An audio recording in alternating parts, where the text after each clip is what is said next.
दोस्तों ये कहानी एक ऐसे लड़के की है जो कि एक बहुत बड़ा लड़कीबाज था और पलक झपकाते ही वो किसी भी लड़की को सेट कर लेता था। लेकिन एक दिन उसके साथ कुछ ऐसा हुआ जिसके बाद उसने कसम खा ली कि वो 40 दिनों तक किसी भी लड़की को हाथ तक नहीं लगाएगा। अब उस लड़के के साथ ऐसा क्या हुआ था और क्या वो अपनी इस कसम को पूरा कर भी पाता है या नहीं, आइए देखते हैं। तो कहानी की शुरुआत में हम मैट नाम के एक लड़के को देखते हैं जो कि अपनी एक्स गर्लफ्रेंड निकोल की फोटोज को डिलीट कर रहा था। इसके बाद वो अपने भाई के पास जाता है जो एक चर्च में फादर बनने की ट्रेनिंग ले रहा था। फिर मैट उसे बताता है कि मैं निकोल को भूलना चाहता हूँ और उसे भूलने के लिए मैं हर रात एक नई लड़की के साथ इंटीमेट भी होता हूँ, लेकिन इसके बाद भी मैं उसे भूल नहीं पा रहा। मैट उसे ये भी बताता है कि इंटीमेट होते हुए मुझे मेरे घर की दीवार पर क्रैक पड़ता हुआ दिखाई देता है, जिस वजह से मैं उस लड़की को चरम सुख का आनंद नहीं दे पाता। अब मैट के भाई को उसकी बातें समझ नहीं आ रही थी, इसलिए वो उसकी कोई हेल्प नहीं करता और उसे घर जाने के लिए कहता है। फिर रात को मैट अपने दोस्त के साथ एक क्लब में जाता है और वहाँ पर वो पलक झपकते ही एक लड़की को सेट कर लेता है। आगे जब वो उस लड़की के साथ इंटीमेट हो रहा था तो उसे फिर से अपने घर की दीवार पर क्रैक पड़ता हुआ दिखाई देता है, जिसके कारण वो बहुत ज्यादा डर जाता है और उस लड़की को वहां से भगा देता है।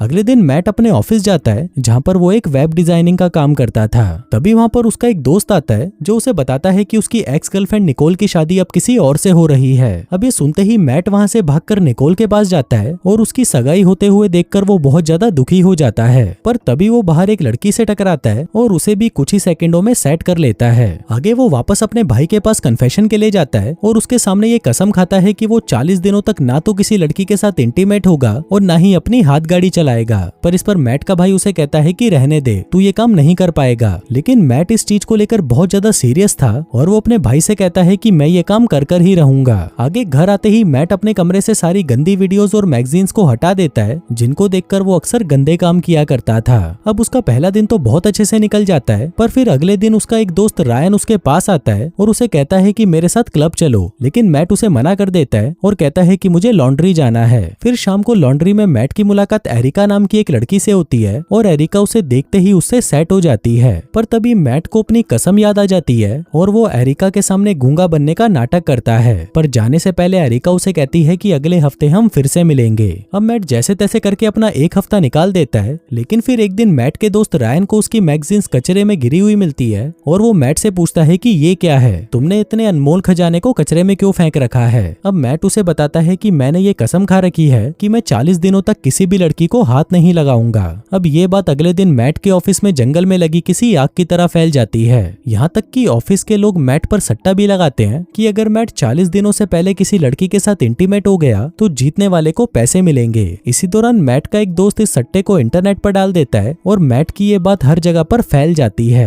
तभी मैट के ऑफिस की कुछ लड़कियां आपस में इस शर्त को लेकर डिस्कस कर रही होती हैं और तभी उनमें से एक लड़की कहती है कि मैं अभी जाकर मैट के साथ इंटीमेट होकर आती हूँ। आगे वो लड़की मैट के पास जाकर उसे रिझाने की कोशिश करने लगती है, पर मैट वहाँ से भाग जाता है। फिर शाम को मैट लॉन्ड्री में जाता है जहाँ पर उसे फिर से एरिका मिलती है। अब मैट अपने आप को रोक नहीं पाता और वो एरिका से बातें करने लगता है क्योंकि अब मैट भी उसे पसंद करने लगा था। आगे एरिका मैट को बताती है कि मैं इंटरनेट पर गंदी वेबसाइट को बंद करने का काम करती हूँ, जिसको सुनकर मैट हंसने लग जाता है क्योंकि उसका काम तो पूरे दिन इन वेबसाइट को देखना ही था। अगले दिन मैट रायन को बताता है कि वो एरिका को पसंद करने लगा है, तो इस पर रायन उसे एरिका के साथ डेट पर जाने के लिए कहता है। फिर शाम को मैट एरिका के साथ डेट पर जाता है और वो दोनों साथ में बहुत ज्यादा एंजॉय करते हैं। कुछ दिनों बाद जब मैट वापस लॉन्ड्री में जाता है तो वहाँ पर उसे एरिका का एक इन्विटेशन मिलता है जिसमें एरिका ने उसे डिनर पर बुलाया था। फिर रात को जब दोनों साथ में क्लब में डिनर कर रहे थे तो मैट वहाँ पर देखता है कि उसकी एक्स गर्लफ्रेंड निकोल भी अपने मंगेतर के साथ वहाँ पर आई हुई थी।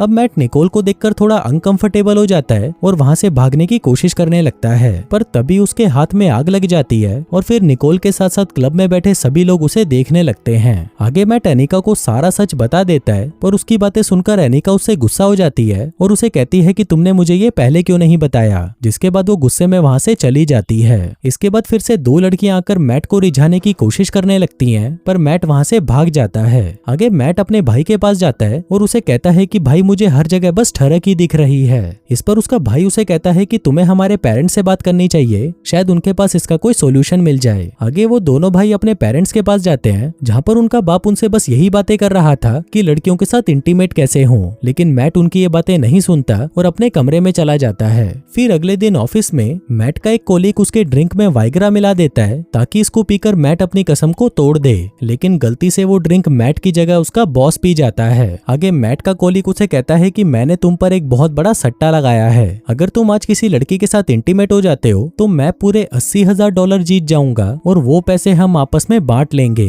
अब इतनी बड़ी रकम सुनकर मैट का मन भी फिसल जाता है और वो एक गंदी सी मैगजीन और एक टिश्यू पेपर का बॉक्स लेकर हिलाने के लिए सीधा टॉयलेट में चला जाता है। अब उसके टॉयलेट के बाहर उसके ऑफिस के लोगों की ऐसी भीड़ लग जाती है जैसे कि उन सभी को मैट की रबड़ी चाहिए। फिर मैट जब टॉयलेट में बैठा था तो उसे पास वाले टॉयलेट में से किसी की आवाज सुनाई देती है। ये आवाज उसके बॉस की थी जो मैट की तरह ही सेम काम करने आया था, क्योंकि उसने जो ड्रिंक पी थी उसकी वजह से उसका सामान बैठ ही नहीं रहा था। बाहर मैट का दोस्त खुशी के मारे डांस कर रहा होता है, क्योंकि अगर आज मैट ने ये काम कर दिया तो उसका दोस्त ये शर्त जीत जाएगा। पर तभी मैट को अपनी कसम याद आ जाती है और वो पीछे की खिड़की खोलकर वहां से भाग जाता है। इसके बाद मैट एरिका से मिलता है और पूरी रात उसके साथ एंजॉय करता है, पर सिर्फ ऊपर ऊपर से। फिर अगले दिन जब मैट अपने ऑफिस आता है तो सभी ऑफिस वाले ये नोटिस करते हैं कि मैट का सामान बार बार खड़ा हो रहा था। अब ये चीज मैट का बॉस भी देख लेता है और वो मैट को वापस घर भेज देता है। फिर घर पर मैट से मिलने निकोल आती है और वो उसे बताती है कि मैंने अपने मंगेतर से ब्रेकअप कर लिया है, इसलिए अब तुम मेरे साथ जो चाहे वो कर सकते हो। लेकिन मैट उसके साथ कुछ भी करने से मना कर देता है और उसे वहां से जाने के लिए कहता है। इसके बाद हम क्रिस को देखते हैं जो निकोल को बताता है कि मैट अब एरिका से प्यार करता है और जब उसके 40 दिन पूरे हो जाएंगे तो वो एरिका के साथ पूरी रात इंटीमेट होगा। पर ये सुनते ही निकोल उसे कहती है कि मैं 40 दिन पूरे होने से पहले ही उसकी कसम तुड़वा दूंगी। अब फाइनली 40वां दिन आ जाता है और हम देखते हैं कि अब मैट का छोटा सामान काबू से बाहर हो चुका था और वो बैठने का नाम ही नहीं ले रहा था। अब मैट अपने सामान को काबू करने के लिए उस पर ठंडा पानी भी डालता है, पर इससे भी उसे कोई फर्क नहीं पड़ता। अब मैट में हवस इतनी ज्यादा बढ़ चुकी थी कि उसे हर लड़की में सिर्फ मियां खलीफा ही दिख रही थी। अब इससे बचने के लिए मैट अपने भाई के पास जाता है, पर तभी वो देखता है कि उसका भाई भी चर्च में एक नन के साथ इंटीमेट हो रहा था। फिर मैट वापस अपने घर आ जाता है जहाँ पर उसका दोस्त उसके लिए एक डांसर लेकर आता है और वो उसे मैट के सामने नंगा नाच करने के लिए कहता है। अब इस सबसे परेशान होकर मैट अपने दोस्त को बोलता है कि प्लीज तुम मुझे बेड से बांध दो ताकि मैं अपने तड़पते हुए सामान को शांत कर सकूं। अब उसका दोस्त उसकी बात मान लेता है और उसे उसके बेड से बांध देता है। फिर जब मैट बेड से बंधा हुआ था तभी उसे एहसास होने लगता है कि वो निकोल के साथ इंटीमेट हो रहा है। लेकिन जब उसकी आंख खुलती है तो वहाँ पर सच में निकोल आ जाती है और मैट को वहाँ पर बंधा देखकर उसके साथ जबरदस्ती इंटीमेट होने लगती है। अब जब निकोल अपना काम निपटाकर वहाँ से जा रही थी तो उसे वहाँ पर एरिका देख लेती है, क्योंकि आज एरिका भी मैट के साथ इंटीमेट होने आई थी। लेकिन निकोल को देखकर एरिका सैड हो जाती है और रोते हुए वहाँ से चली जाती है, क्योंकि उसे लग रहा था कि मैट उसे धोखा दे रहा है। फिर कुछ दिनों बाद मैट एरिका के पास उसे माफी मांगने जाता है और एरिका उसे माफ भी कर देती है, क्योंकि वो मैट से अभी भी प्यार करती थी। जिसके बाद वो दोनों एक दूसरे को किस करने लगते हैं। फिर अगले दिन वो दोनों एक दूसरे के साथ इंटीमेट होते हैं और उनके रूम के बाहर हम देखते हैं कि मैट के दोस्त आपस में सट्टा लगा रहे थे। लेकिन इस बार सट्टा इस बात पर था कि मैट कितनी देर तक एरिका को खुश रख पाएगा। तभी मैट वहाँ से बाहर आता है और कहता है कि पूरे 2 घंटे। और दोस्तों इसी के साथ ही ये कहानी यहीं खत्म हो जाती है।